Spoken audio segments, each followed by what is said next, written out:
I've been working with some clients on some foreclosure surplus recovery cases, so I wanted to go ahead and explain kind of how the process generally works when it comes to a foreclosure auction and what happens afterwards. So just as a quick example, let's say you have a house right here. Oh, look at that house. You've spent all this time building equity in this house for however long, and then all of a sudden, for whatever reason, you can't make your loan payments and you end up going to foreclosure. Now, what will typically happen is a lender will start a foreclosure action against you saying you haven't made your loan payments and you were supposed to under your note, and according to that note, and also with that note, you have a mortgage against the house, so they have the right to sell that house or force the sale of that house to pay back the note that you didn't pay. Generally speaking, that's how it would work. So the court will order the sale of the property, and let's say it ends up fetching, we'll call it $250,000 at auction.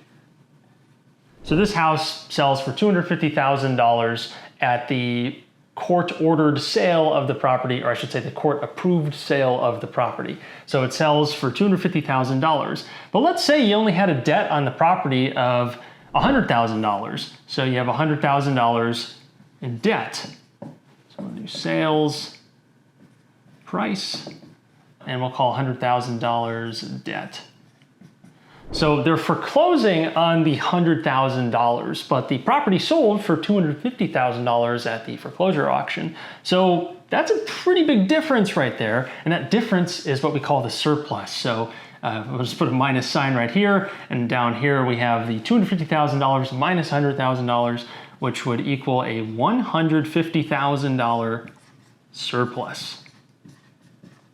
And this is what I want to spend most of our time talking about right now. What happens with this surplus? I think it's pretty obvious what happens here. The $250,000, that goes to the trustee or whoever's administering the sale, and that $250 then is distributed after that, first to the debt outstanding that's triggering the foreclosure in the first place. So they'll get paid back right away. And then you have the surplus. What happens with the surplus? And each state's going to be a little bit different in how they handle this. Sometimes the process is a lot more drawn out than others, and other times you're kind of left to figure it out for yourself, at least more so than if you had a state that had a very clearly defined process and how to recover these funds. But technically speaking, these surplus funds are the borrowers. The surplus funds should be returned to the borrower after you account for all the expenses associated with this sale, which we'll get into in a moment. But these are the borrowers, generally speaking. Now, I will say sometimes there are some other debts outstanding, some other liens against the property. A lien is a claim against the property, more or less.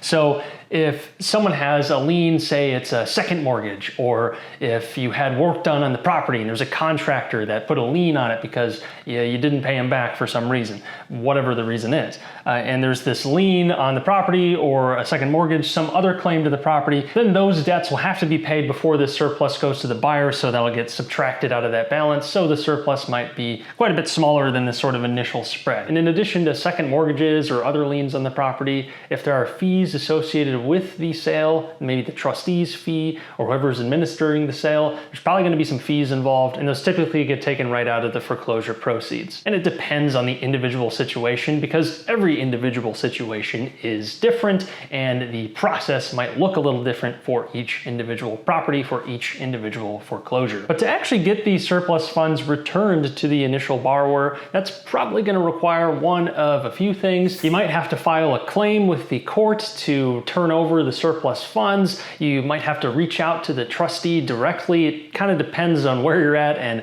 where this foreclosure is taking place. I've dealt with ones in Texas and Illinois to this point, and the processes look quite different, and county to county it can vary as well. So you definitely want to make sure you're actually following your local rules and how to get this. And then depending on the type of foreclosure we're talking about, that can change things as well. If this is a mortgage foreclosure, kind of like this example we laid out here, that might look a bit different than a tax foreclosure, where the rules might be a bit more strict or just different altogether. But typically there's going to be some sort of notice that has to get sent out that notifies the borrower that there are surplus funds here to claim, and it might outline a process for how to actually submit a claim, but there's usually some extra hoop that the borrower has to jump through to actually get these funds. They don't just get deposited back into an account. even though frankly that's probably how it should be, but I guess you can thank the bankers and the lawyers for designing the rules. And in many cases, the notice address for the borrower is actually the foreclosed on property that the borrower would no longer be in, so they're probably not going to be able to get any notices that are sent to that address. So in many cases, the notice of surplus funds never actually gets to the borrower. But all of this is to say that after a foreclosure sale, the surplus funds that are left over are technically the borrower's, and there might be a pretty drawn out process to actually recover those funds, but at the end of the day, even if it takes a little extra time, there should be a way to get those funds. If you found this video helpful, definitely subscribe for more, and until next time.